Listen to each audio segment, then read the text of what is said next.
आजच माझ्याकडे एक वडील त्यांच्या 15 वर्षाच्या मुलीला घेऊन आले. काय तर तिला डान्समध्ये करिअर करायचं होतं, कारण तिने सोशल मीडियावर बाहेरच्या कंट्रीजच्या डान्सर्सचे व्हिडिओ बघितले होते. जी मुलगी कधीही डान्स केलेला नाही, ती अचानकपणे शाळा सोडण्याचं बोलत होती. लक्षात घ्या की आजकालचे टीनेजर्स आणि यंग जनरेशन्स सोशल मीडिया किंवा बाहेरच्या प्रेशरच्या अंडर येऊन असे काहीतरी करिअर निगडीत डिसिजन्स घेतात. करिअर निगडीत डिसिजन्स घेताना आपल्याला आपली बलस्थानं आणि विकनेस हे दोन्ही माहिती असणं गरजेचं आहे.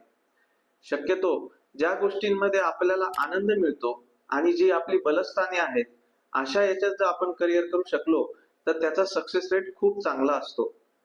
जसं की एखादा अकॅडमिक्स मध्ये हुशार असेल, स्पोर्ट्स मध्ये हुशार असेल, म्युझिक मध्ये हुशार असेल, कल्चरल याच्यात हुशार असेल, तर त्यांनी त्या त्या क्षेत्रात करिअर करावं. परंतु हे करत असताना त्यांना आनंद मिळतोय का आणि ती त्यांची बलस्थाने आहे का हे बघणं फार गरजेचं आहे.